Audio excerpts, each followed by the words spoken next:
पुन्हा मगाशी म्हटलं तसं सयाजी शिंदे यांच्याबद्दल सातारकरांना फार वेगळं सांगायला नको.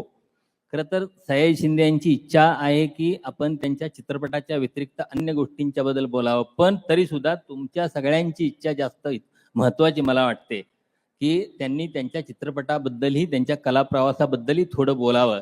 तर मी पहिला प्रश्न त्यांना असा विचारतो,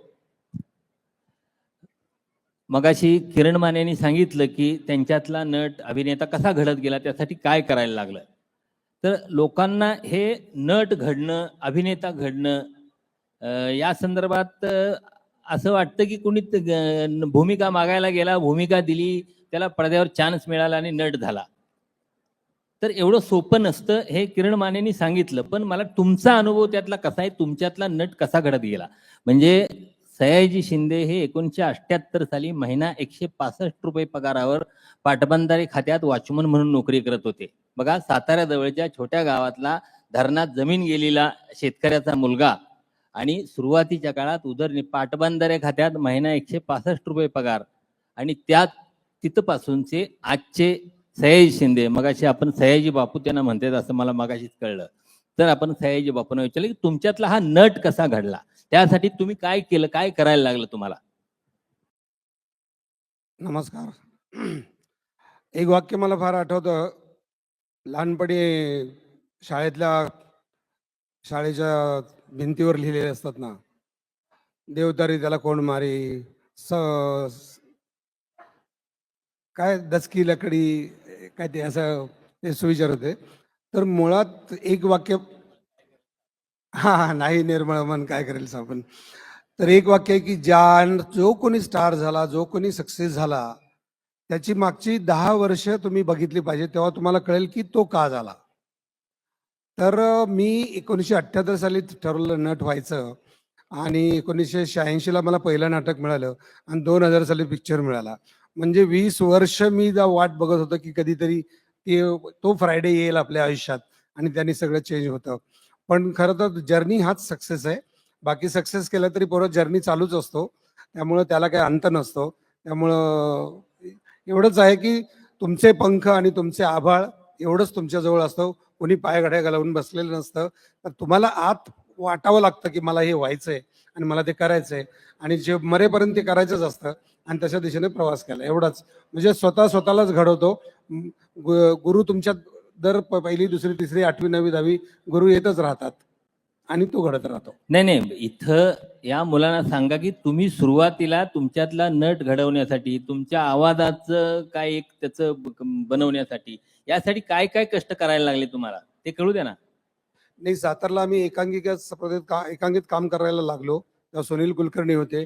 मग त्यांनी आम्हाला एक्सरसाइज करावं. त्याच वेळेला मला अभिनय साधना नावाचं पुस्तक कॉलेजमध्ये असताना मिळालं. मी मराठी भाषेचा विद्यार्थी होतो आणि इतर शाहू कला मंदिर होतं. त्यावेळेला शाहू कला मंदिर हे ओपन एअर होतं, फक्त स्टेज होतं.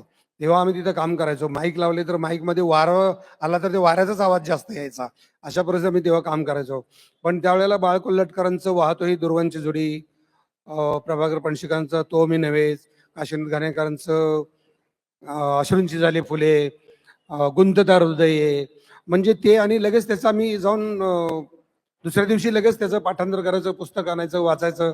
म्हणजे बाळ कोल्हटकरांचं वाहतो ही दुर्वांची जोडीमध्ये होतं ना, काळा कावळा रांजण भरतो खड्या मागुनी पडे खडा, पुण्यवान मी कसा राहिलो कसा भरेना अजूनही घडा, हे पाप नको हे पुण्य नको, हा जीव नको जगणेच नको, या सर्वातून मोक्ष मागतो, अष्टांगाची करुण घडी वाहतो ही दुर्वांची जोडी. किंवा जिथून टाकली तिथेच पडली आयुष्याची उडी वाहतो ही दुर्वांची जोडी. किंवा काशीनाथ घाणेकरांचं कोणत्या हृदयाचा यशो, तर ते त्यांचे प्रसंग लगेच जाऊन करायचे आणि एकांग करायच्या. अशा त्या अनुभवातनं म्हणजे एक वेळ लागणं झपाटणं असतं, तेच आपल्याला घडवत जातं. कारकिर्दीतल्या अनेक महत्त्वाच्या भूमिका आहेत, पण त्यात सुद्धा तुमची ओळख निर्माण झाली ती झुलवा नाटकामुळं. ते झुलवा नाटक आणि त्यानंतर तशाच पद्धतीची भूमिका तुम्हाला दरमिया नावाच्या एका सिनेमात मिळाली होती. तर ह्या वेगळ्या तृतीयपंथी याच्या आपण आजच्या काळात ट्रान्सजेंडर अशा प्रकारच्या भूमिका करताना त्यासाठी तुम्हाला काय करावं लागलं, तुम्ही काय केलं, कसं कष्ट केलं, कसा अभ्यास केला. नाही, मी भरत मुनींचे नाट्यशास्त्र, अभिनय साधना आणि भूमिका शिल्प, ऍक्टर्स प्रिपेअरमेंट बिल्डिंगचे कॅरेक्टर, ह्या 2 पुस्तकांची पारायण एवढी केली होती की मी 5-5 वेळा नोट्स काढल्या होत्या. एक कॅरेक्टर करायचं म्हणजे काय करायचं असतं हे मला पूर्णपणे कळलं होतं. त्यामुळं समजा हिजड्याची भूमिका आली झुलवामधली, तर झुलवा ह्या शब्दाचा अर्थ काय, इथपासून सुरुवात करून ते देवदासी परंपरा काय, मग देवदासी परंपरा सुरून कुठून झाली, मग आत्ताचे आहे ते हिजडे कसे आहेत, मग त्यांना भेटणं, त्यांना बघणं, त्यांच्या तिकडे जाणं. म्हणजे झुलवाच्या काळात मी त्या कुर्ल्याच्या तिथल्या हिजड्यांना भेटायला गेलो तर त्यांना वाटायचं की मी ह्या पंथात यायला बघतोय. तर मी म्हटलं तसं नाही आहे, मी नाटकासाठी म्हणतो. तर त्यांना खरं वाटायचं नाही. मग भंडारभोग कादंबरी राजन गवसांची वाचली. अजून एक त्यांची कुठली कादंबरी होती, चौंडक, चौंडक कादंबरी वाचली. त्या चौंडक मधलं होतं ना, माझी माता येले रेणुके माझी ग माता येले ढिंग टंग टक टंग टक टंग टक टंग, ये त्याच्यावरून आम्ही ते केलं होतं ना, वाड ग वट्टावले रेणुके वाड ग वट्टावले ढिंग टंग टक टंग, ते चौंडक वाजायचं. तर इतकं बारीक बारीक त्या कुठल्या कादंबरीत कुठे काय भेटतंय, त्या प्रकारच्या कादंबऱ्या कुठल्या, त्या प्रकारची माणसं कुठली, असं बघून असं वाटायचं की त्यांना की हा खराच हिजडा आहे, अशा पद्धतीने लोक बघायचे. तर तो एक तेच अभ्यासाचाच भाग आहे. मग दरम्यानमध्ये पण तशीच भूमिका आली तर मग कल्पना लाजवींचा, आणि मग तो मला त्यावेळेला काय तसं, कारण मी नाटकाची तालीम करताना 1 महिना साडी नेसूनच काम केलं होतं. एकदा तर स्टेजवरती साडीचा नेऱ्या अशा निघाल्या होत्या. तर ते डान्स करता करताच मी परत लावून असं वाटलं की काहीच झालं नाही. तर तो इतका प्रॅक्टिसचा आणि हा भाग होता तो. तुम्ही म्हणजे बऱ्याचशा भूमिका तुम्ही खलनायकाच्या केल्या, व्हिलनच्या केल्या. म्हणजे व्हिलनची भूमिका करणाऱ्या निळूभाऊंच्या पासून आधीपासूनच्या अनेक नटांचे अनुभव सार्वजनिक जीवनातले फार वाईट आहे. तुम्हाला बऱ्याचदा लोक तसंच समजतात. तर तुम्हाला असा काय अनुभव आला का, तुम्ही खलनायकाचं काम करता म्हणून? हा, निळूभाऊंना शिव्या द्यायचे. निळूभाऊंनी बऱ्याच वेळा त्यांना सांगितलं की ह्याला घेऊन आलायस मी तू इकडं, ह्यांना कशाला आणलं वगैरे. मला त्या रात्री पाऊस होताचा सिनेमा केला आणि असा अनुभव आहे की त्याच्यावरती बायकांचंच जास्त प्रेम आहे. कारण मी नागपूरला एका ठिकाणी घरी बोलवलं होतं, एका माणसाने मला फार आग्रह करून जेवायला, आणि नंतर कळलं की आतमध्ये त्यांची जी मिसेस आहे त्यांचं एक मंडळ आहे, आणि त्या 20-25 बायका दर शनिवारी एकीच्या घरी हा सिनेमा बघतात. आणि त्या रात्री पाऊस होता मध्ये, तर मी एका बाईशी एका पुरुषाने किती विकृत वागावं, त्या विकृतीचं उत्तम उदाहरण म्हणजे तो सिनेमा आहे असं ते. पण असा अनुभव मला उलटा आहे. आता थोडं तुमच्या पर्सनल ह्याच्याकडे येतो याच अनुषंगानं. म्हणजे सिनेमाच्या प्रेक्षकांच्या चाहत्यांच्या खलनायक म्हणून तुमच्या भूमिकेच्या संदर्भातली भावना, आणि तुमच्या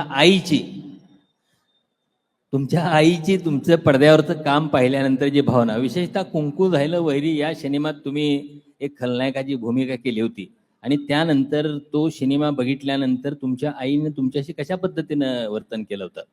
मी एकदा साताऱ्याला मी आईला भेटायला नेहमी यायचो. कृपया सभागृहात शांतता राखा, थोडा कलकलाट वाढलेला आहे, प्लीज.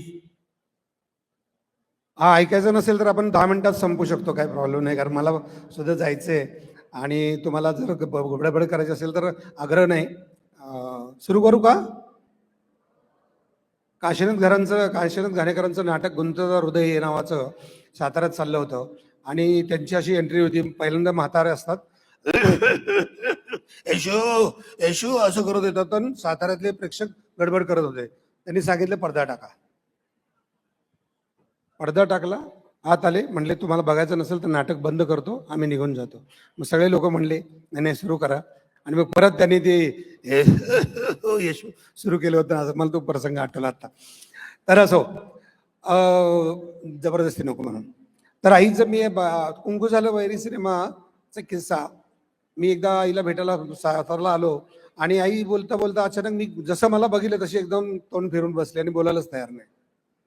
तर आई काय असे आहे, काही पहिले नेहमी आली की आई बोलते ना, आता काय बोलत नाही. परत वहिनींना विचारलं की आई का बोलत नाही, काय म्हणले आता तर चांगला सिनेमा बघत बसलाय, तर आता काय झालंय त्यांना, बोलायलाच तयार नाही. 5-10 मिनिटं गेल्यानंतर मी म्हणलं आई काय झालं, तर आई म्हणते काय मिळालंस आयुष्यात. मला कळलं ना की काय झालं, नाही काय मिळवलंस काय आयुष्यात एवढं करून. म्हणलं काय झालं, खाल्लास ना शेवटी बाईच्या हातचा मार. तर म्हणलं अच्छा, तर त्या कुंकू झाली वैरीमध्ये सगळ्या बायका मिळून मला शेवटी जाळतात. तर म्हणले आपलं लग्न झाले, दुसऱ्याच्या बाईच्या पत्राला हात लावायची गरजच काय तुला? तर म्हटलं अगं ते खोटं खोटं असतं. म्हटलं काय गरज काय? देवाधर्माचे रोल करता येत नाही, कशाला ह्या बाईच्या मागे लाग, त्या बाईच्या मागे लाग, ह्याला मार त्याला मार. तर असा तो मग कळलं की अच्छा तो सिनेमा बघून तिला ते खरं वाटलंय आणि तिला ते आवडलं नाही आणि आपला पोरगा काहीतरी बिघडला आणि हे असले धंदे करायला लागलाय असं तिला ते वाटलं म्हणून तो. पण तुमच्या आईच्या या संदर्भातल्या बऱ्याच आठवणी आहेत. तुम्ही काही ठिकाणी सांगितल्या आहेत, काही ठिकाणी लिहिलेल्या आहेत. म्हणजे विमानतळावर गेल्यावर काय परिस्थिती झाली, किंवा एका दवाखान्यात डॉक्टरच्या संदर्भात, म्हणजे आईला दवाखान्यात नेल्यानंतर त्या सगळ्या तपासण्या झाल्या आणि म्हणजे काय तो किस्सा सांगा जरा. आईना एकदा मी मुंबईला नेलं होतं आणि तिला काहीतरी युरिन इन्फेक्शन झालं वगैरे आणि जरासे ताप आला म्हणून मी डॉक्टरांच्याकडे नेलं. डॉक्टरांच्याकडे गेलं तर त्यांनी लगेच आयसीयूला ॲडमिट केलं. आई म्हणली एवढं काय झालं नाही, मला काय करता तुम्ही? नाही नाही नाही नाही, आयसीयू मध्ये टाकलं, ती थंडी वाजायची आणि आई कशाला ठेवली मला इथं? मग हे सॅम्पल पाठवा, मग लीलावतीला सॅम्पल पाठवलं, मग तिकडून आलं आणि 3 दिवस त्या आयसीयूत ठेवलं आणि मग परत बाहेर काढलं आणि 4थ्या दिवशी मी गेलो तर डॉक्टर आले, आजी तुम्हाला काहीच झालं नाही, सगळे रिपोर्ट चांगलेच आलेत, काही करायची गरज नाही, आता मी तुम्हाला सोडतोय. तर आई म्हणली माझ्या लेखाकडून एवढं डबल घेतलं असेल ना म्हणून झालं. मी आधीच सांगत होते मला काय झालं नाही, मला काय झालं नाही, तर हे सॅम्पल पाठवा, हे सॅम्पल पाठवा, ह्याची काय गरज होती? तर मी म्हटलं आईचं बघा किती सडेतोड सरळ उत्तर देऊन टाकलं एका शब्दात. किरण मानेंनी उल्लेख केला की तुम्ही खेड्यातले असणं, तुम्हाला आपल्या अवतीभोवतीचा सगळा ग्रामीण परिसर माहिती असणं, तसं तुमच्या बाबतीत आहे. तुम्ही गावात वाढला, तर हे गावातले संस्कार आहेत, भाषेचे संस्कार किंवा आईशी बोलल्यानंतर झालेले भाषेचे संस्कार किंवा म्हणी, उखाणे, या सगळ्या गोष्टी, यातल्या तुमच्या नटाला कितपत उपयोग झाला? आता किरण मानेने जो सांगितला किस्सा, संतोषचा किस्सा आहे की मी गाड्यातनं काय होतं, गावातल्या मराठी भाषेचा अभिजात दर्जा मिळताना प्रमाण भाषा आणि शहरी भाषेनं वाटोळ केलं ह्या मूळ भाषेचं. म्हणजे म्हणजे त्यांनी गावातनं आलेल्या मुलांचा कधी आदरच केला नाही. नित्रास म्हणलं, पाणी म्हणलं की काही पाणी म्हणतोय, चादर म्हणतोय, चादर म्हणतोय. दुखतंय कुठं तुमचं? मला नेहमी प्रश्न पडायचा, इथं तुमचं दुखतंय कुठं, काय म्हणतोय हा शब्द वापरला म्हणून. आणि तो स्पोकन ऍक्शन वर्ड्स म्हणजे कुठं हेपलून घ्यायला गेली होती, आता हेपलायचा अर्थ सांगा बरं तुम्ही. मग हेपलायच्या शब्दाचा काय दुखतंय तुम्हाला? म्हणजे एवढ्या भाषेत जी ताकद आहे, भाषेचा जो गोडवा आहे, रसरशीतपणा आहे, तो जिवंत मातीतनं आलेला आहे ना. तर आपल्याला नेहमी गावाला शहरानं कमी समजायचं, साताऱ्याला पुण्यानं कमी समजायचं, पुण्यानं मुंबईवाल्यानं मोठं समजायचं आणि ही सतत अजूनही ती गेलेली नाही आहे.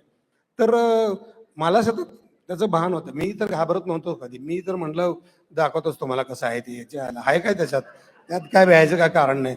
मला झुलवा केल्यानंतर विशेष म्हणजे दयाबारोने सांगितलं की इतकं कट आले होते, ते म्हटलं अजिबात घाबरू नकोस, कुठं चिन्यात केळे पडायला गेली होतीस वगैरे, ते ठेव म्हणली तसंच्या तसं, काय होत नाही, तू बोल. आणि म्हणले मीच मुख्य आहे त्याचा, काय प्रॉब्लेम झाला तक्रार आल्या तर मी बघेन.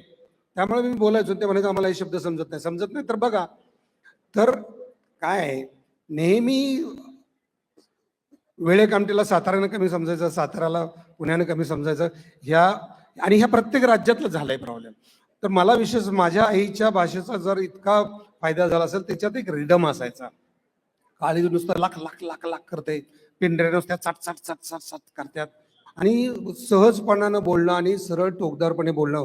म्हणजे माधुरी पुरंदरेला, राणी मुखर्जीला, सुकन्या कुलकर्णीला जेव्हा पण भेटली ना, तेव्हा आई म्हणायची काय ग उघडी निघली माझ्या बबीसारखी दिसतीस. तर उघडी निघली त्यांना कळायचंच नाही, ते म्हणायचे उघडी निघली काय. तर हे किती सौंदर्य चांगल्या शब्दाचं होतं. तर आपल्याला म्हणजे आपलं भान असतं की आपल्याला हे खजिना आपल्या घरातच आहे. म्हणजे आई सहज बोलता बोलता म्हणायची, आई बहीण कोणाची चिमणी माझी कोणाची, लग्न झालं की म्हणशील आई बहीण कोणाची चिमणी माझी कोणाची. किंवा कोणाला पण भेटली तर कधी सांगायचे, हंडाभर दागिनं घाली ते मी कवा बावा, हंडाभर दागिनं घाली ते मी कवा बावा, कप्पळीचं कुक्कू नित्रोज दागिना माझा नवा. तर ह्या काय आहे, म्हणजे अजून काय असतं त्याच्यापेक्षा मोठं? असं सहज बोलता बोलता हे कुठून शिकले होते, कुठून आले होते?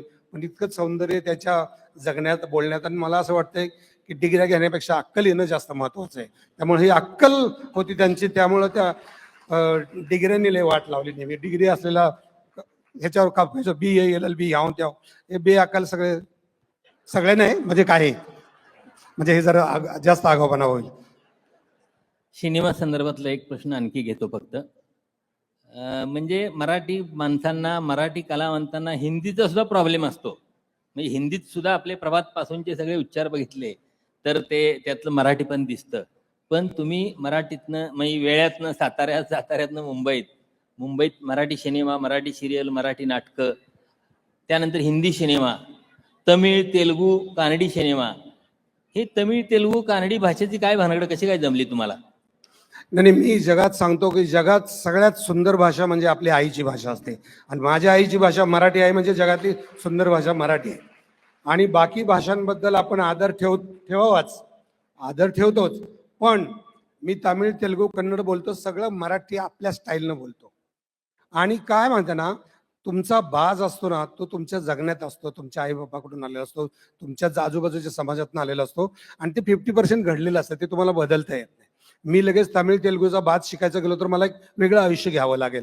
पण मी तेलुगूत बोलताना ఏని ఇప్పుడు ఏం చేస్తున్నావు, अरे तिकडे काय करतोयस तू, ఏని ఇప్పుడు ఏం చేస్తున్నావు, म्हणजे आपल्या स्टाईलमध्ये तिकडचं बोललं की त्यांना म्हटलं लयच भारी असं वाटतंय. आणि तो एक वेगळेपणा आलं. कलावंताचं यशस्वीपण म्हणजे काय, तर त्याचा स्वतःचा बाज त्याला समोरच्याला आपला वाटावा, बघावासा वाटावा, हृदयाला जाऊन भिडावा. तो बाज भेटला की तुम्ही सक्सेस झाला, असं एक म्हणता येईल. तुम्ही ह्या सगळ्या झाडं लावण्याच्या चळवळीकडे वळलात. म्हणजे सयाजी शिंदे हाच माणूस एक हिरवगार झाड झालाय असं वाटावं, अशी परिस्थिती आज आपल्याला बघायला मिळते. म्हणजे एखादा माणसाला, म्हणजे आपल्याकडं भूतानं झपाटलेल्या माणसाला म्हणतात झाड, हे झाड आहे तर झाडाला सोड. तसं ह्या माणसाला झाडानं झपाटलं, ह्या माणसाचंच झाड झालंय. हिरवगार बुंद्यापासून वाढत जाऊन हिरवगार डेरेदार वृक्ष झालाय. आणि हा एकटा वृक्ष नाही, या सगळा महाराष्ट्र हिरवं करायची चळवळ या माणसानं हातात घेतल्या. मला वाटतं हे अत्यंत महत्वाचं काम आहे. पुन्हा या कामाचंही आईशी तुमच्या काहीतरी नातं आहे. ही चळवळ कशी सुरू झाली, काय झाली, या संदर्भात जरा सांगा. म्हणजे देशी झाडाचं महत्व मला आईच्या सहज बोलण्यातनं कसं आलं, कारण मी जुलवात बोलताना 35 प्रयोगानंतर लक्षात आलं की मी ह्या नाटकामध्ये बाईचं बोलतोय ते माझ्या आईसारखं बोलतोय. आणि आईचा परिणाम आपल्यावर इतका होता. तसं आम्ही मानस रिसॉर्टमध्ये गेलो होतो आणि तिथं सगळी ऑर्नामेंटल झाडं होती. आणि ती बघत म्हणजे ही कसली झाडं आहेत, तर ती काय म्हटलं माहित नाही, ह्याला म्हटलं ही ऑर्नामेंटल झाडं आहेत, दिसायला चांगली असतात. तर ह्याने काही पोट भरतं होय, ही तर एखादा चिक्कू लावला असता, एखादा सीताफळ लावला असतं, एखादा आंबा लावला असता, पोरं येत आता खाल्ली असती, हे काय. मला इतका थोर विचार वाटला तो, की किती साधेपणात किती मोठेपणा आहे हा, की बाबा ही देशी झाडं का महत्वाची आहेत बाबा. तिथं पडला होता. आणि दुसरं झाडाचं खरं काम सुरू केलं ते आम्ही 2-4 मित्र बसलो होतो आणि तो सांगत होता, बरं का ही जागा आहे ना माझीच आहे, 400 कोटीची झाली आता. तर त्याला होती शुगर. म्हणलं जाताना घेऊन जाणार आहेस का वरती 400 कोटी, इथं गावात दुष्काळ पडलाय, काय चाललंय, तुझं काय चाललंय, माझे इतके कोटी माझे तितके कोटी. तर म्हटलं त्याविषयी एखादं गाव चांगलं बघू आणि त्याच्यात काम करू. आणि मग तसं आम्ही करायचं ठरलं. इकडं आलो देवळीला. आणि तिथं जेव्हा देवराई करायचं ठरलं तर मला सतत वाटायचं की आई 90 वर्षाची होऊन गेली होती, माझ्या आयुष्यातनं आई जाणार. तर आयुष्यातनं आई जाण्यानंतर काहीच नाही आपल्या आयुष्यात, बाकी सगळे, पण आई नसल्यानंतर मग बाकी काहीच नाही. मग हिला जिवंत कसं ठेवलं पाहिजे हा विचार मनात आला. आणि मग मी आईला म्हटलं, मला एक आयडिया अशी येते, एका रात्री 2-3 वाजता कधीतरी माझ्या डोक्यात आयडिया आली की आई म्हणलं मी तुझी ना बीज तुला करतो, देशी झाडांच्या बिया एका बाजूला ठेवतो, एका बाजूला तुला ठेवतो. आणि तू नाहीच राहणार, मला माहिती तू 500 वर्ष जगणार नाहीत. तुला काय म्हणजे मी जेव्हापासून सक्सेस होतोय, पहिल्यांदा मी 20 रुपये द्यायचो आईला, मग 100 रुपये द्यायचो, मग 1,00,000 रुपये दिले, मग नंतर म्हणजे काय म्हणेल तसं, म्हणजे नंतर असं ती आता लय वाटू नकोस पैसे, आता नको असं करूस, ठेव, सगळी माणसं चांगली नसतात वगैरे. तर त्यावेळेला बीज तुला केली, तेव्हा आईला म्हटलं की तुझ्या वजना एवढ्या बिया महाराष्ट्रात लावतो मग त्याला फुलं येतील, त्या फुलाच्या सुगंधात तू राहशील, त्याला फळं येतील, त्या फळाच्या रसामध्ये राहशील, त्या झाडावरती पाखरं बसतील, ती पाखरं उडताना बघितली की मला वाटलं आई आहे. मग असं लक्षात आलं की माझी आई आणि धरती आई ह्याच्यापेक्षा जगात काय मोठं नाहीच. त्यामुळं कुठं घाबरायचं कारण नाही आणि कुठं बोलायचं कारण नाही. आणि मग ह्याच्यासाठी मी काही सामाजिक मोठा कार्यकर्ता करायला निघालोय असलं अजिबात नाही. हा आपल्या आनंदाचा भाग आहे. समविचारी लोकांना घ्यायचं, देशी झाडं घ्यायची, मग त्याच्यात गवतं आले, वेली आल्या, झुडपं आले.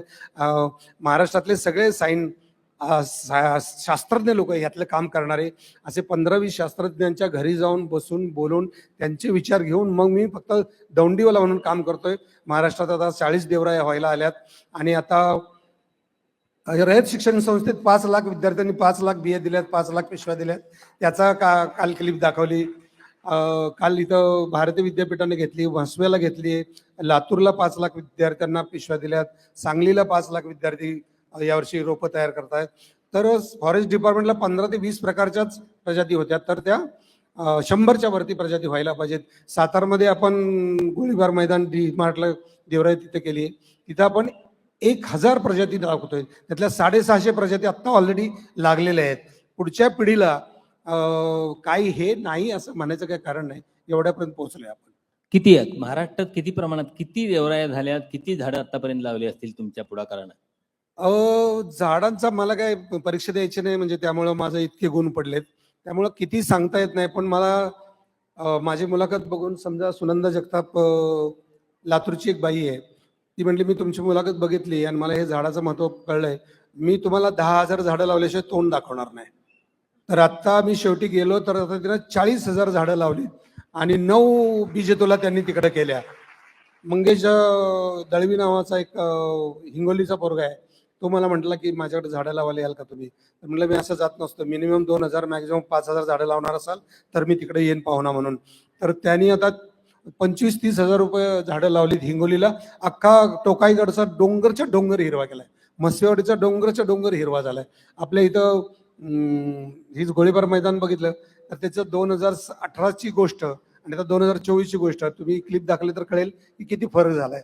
मला वाटतं मोकळ्या जागा भरायच्या आयुष्यात, आणि झाड आहे तर माती आहे, झाड तर पाऊस आहे.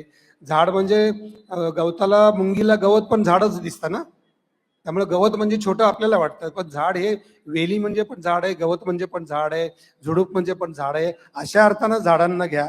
काही लोकांच्या लय पोटात दुखतं की हे कुठेतरी काहीतरी गवताला महत्व देत नाहीत, हे पर्यावरणाला महत्व देताना झाडाला महत्व, झाड सर्व अर्थानं त्याचं झाड हा उद्देश. आपल्याला माहिती आहे काही सिनेमांच्या मध्ये सरप्राईज एलिमेंट असतात. म्हणजे सिनेमाच्या पोस्टरवर सिनेमा सलमान खानचा असतो किंवा शाहरुख खानचा असतो आणि आपण सिनेमा बघायला गेल्यानंतर मध्येच असा अक्षय कुमार दिसतो, अरे, किंवा सनी देओलच्या सिनेमात असा सलमान खान दिसतो, अरे हे तर कुठं क्रेडिट लाईन मिळत नव्हतं, कुठं नव्हतं, हे कुठनं आला. तर या मुलाखतीत असंच एक सरप्राईज एलिमेंट आहे. इथं तुम्ही गेले काही दिवस सयाजी शिंदे यांच्या सोशल मीडियाची वॉल बघत असाल तर दिसत असेल की शिवजा आणि सैजा अशी एक जोडी तुम्हाला महाराष्ट्रात तुफान लोकप्रिय आहे. तर सयाजी शिंदे यांचे गावातले शाळेपासूनचे मित्र शिवाजी शिंदे इथं उभादर आहेत समोर श्रोत्यांच्यामध्ये. मी शिवाजीरावांना विनंती करतो की शिवाजीराव इकडे मंचावर या. शिवाजीराव आणि सयाजीराव असंही म्हणतात, शिवजा आणि सैजा असंही म्हणतात. ते वयानुसार कसं काय त्यांना म्हणायचं ते तुम्ही ठरवा. तुमची सातारीची मंडळी सातारकरांच्या संदर्भात ठरवा. शिवाजी शिंदे यांना मी विनंती करतो.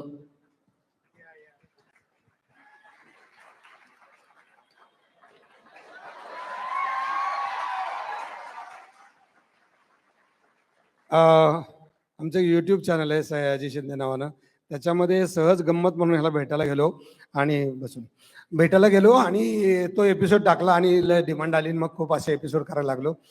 तर शिवजाची गोष्ट अशी आहे की शिवजा माझ्यापेक्षा लहानपणी 4 वर्षांनी मोठा आहे आणि लहानपणी मला कुस्त्या त्यांनी शिकवल्या, पहिलं जोर दंड बैठक काढायला शिकवल्या. आणि गावच्या जत्रेत आम्ही जायचो तेव्हा तो सांगायचा, बघा ते ह्या गावचा पैलवान आलाय तर त्याला ना नीट डाव टाका आणि त्याचा मुंडक्यावच पडला पाहिजे, तू त्याला चितपट करून ये. तर हा असं सांगणारा शिवजा परत आम्ही नाटकात काम करायला लागल्यानंतर परत नाटकात कसं काम करायचं हा शिकवणारा शिवजा. सातारला आल्यानंतर सातारच्या पोरापेक्षा आपण चांगले, लक्षात घे, तू घाबरू नकोस, नीट डाव टाकायचा, पार त्यांना मुंडक्यावच टाकायचं असं सांगणारा शिवजा. पुण्याला गेल्यानंतर तिथं बघा नीट डाव टाकायचा, चांगलं करायचं, असं सोडू नकोस. मुंबईला गेल्यावर तिकडे गेल्यानंतर सतत मला हा माझा गुरु आहे, तो सतत भेटतो आणि सतत सांगतो, आज पण सांगतो कसं वागायचं ते. तर असा शिवजा आमचा आहे आणि आम्ही वेळातले आहोत. त्यामुळे सगळ्या खेड्यातल्या पोरांनी लक्षात घ्या, खेड्यामध्ये जी ताकद आहे ती शहरामध्ये नाही. शहरं दुरुस्त होण्याच्या लायकीची राहिली नाहीत, पण खेडी फार विकास होण्याच्या लायकीचे आहेत. खेड्यामध्ये माणसं आहेत, खेड्यामध्ये भाषा आहे, खेड्यामध्ये प्रेम आहे. शहरामध्ये फक्त पैसा पैसा आणि आकडेच आहेत. त्यामुळं हा ज्याचं जिवंत उदाहरण आहे. कारण मला असं वाटतं की शिवजा माझ्यापेक्षा मोठा आहे आणि त्याला असं वाटतं की मी त्याच्यापेक्षा मोठा आहे. पण खरं सांगतो, रिअली हा माझ्यापेक्षा मनानं, शरीरानं, विचारानं माझ्यापेक्षा जास्त मोठा आहे. रावांच्याकडे माईक द्या जरा, त्यांच्याकडनं ऐकू दे तुमच्याबद्दल. काय तुमच्या लहानपणातल्या आठवणी आहेत सयाजीरावांच्या, तुमच्या शाळेतल्या, किंवा त्यांना तुम्ही पुढे ढकलत आला, साताऱ्यात आल्यावर जा, पुण्याकडे जा, पुण्यात आल्यावर जा, मुंबईकडे जा. म्हणजे सयाजीरावांचं मोठेपण असं की एवढा मोठा भारतीय पातळीवरचा, जागतिक पातळीवरचा कलावंत झाल्यानंतर सुद्धा आपल्याबरोबर शाळेत असणाऱ्या आपल्या मित्राला ची ओळख ठेवून, त्याच्याशी संपर्क ठेवून सतत इथपर्यंतचा प्रवास झालेला आहे. तर सयाजीरावांच्या या प्रवासाचा साक्षीदार शिवाजीराव सुद्धा आहे. काय वाटतं तुम्हाला सयाजीरावांच्याकडे बघून? आता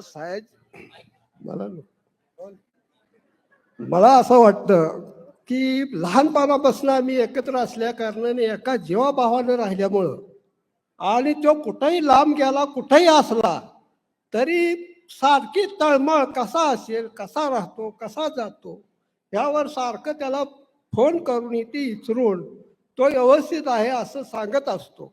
आणि पहिल्यापासून दोघांचा इतका जीव की अजूनपर्यंत कधीही भेटलो, कधीही आलो तरी तो इथं आला की मला बोलवणारच. आता बऱ्याच वर्ष जवळजवळ भेटल्या नसल्यामुळं ह्या गेल्या वर्षीपासून मुंबईला गेल्यानंतर तो म्हणला, आता तुझं हे सगळं सोड आणि माझ्या बरोबर राहा, मला बी तुझ्या वाचून करमना आणि तुला बी माझ्या वाचून करमना. तर ठीक आहे म्हणून तो आला की मला बोलावतो, आम्ही दोघं एकत्र राहतो, भरपूर मजा करतो आणि इतका जीव कधीच कुणापाशी नाही. म्हणून इतका जीव असल्यामुळं अतिशय तळमळ वाटते. आणि हरेकाने मैत्री करताना, समाजाशी वागताना आपुलकीनं, प्रेमाने वागलं. प्रेम हेच सगळं आहे, पैसा अडका नाही. जर प्रेमाने तुम्ही एकमेकाशी राहिला, प्रेमाने प्रेम शेवटपर्यंत टिकतं.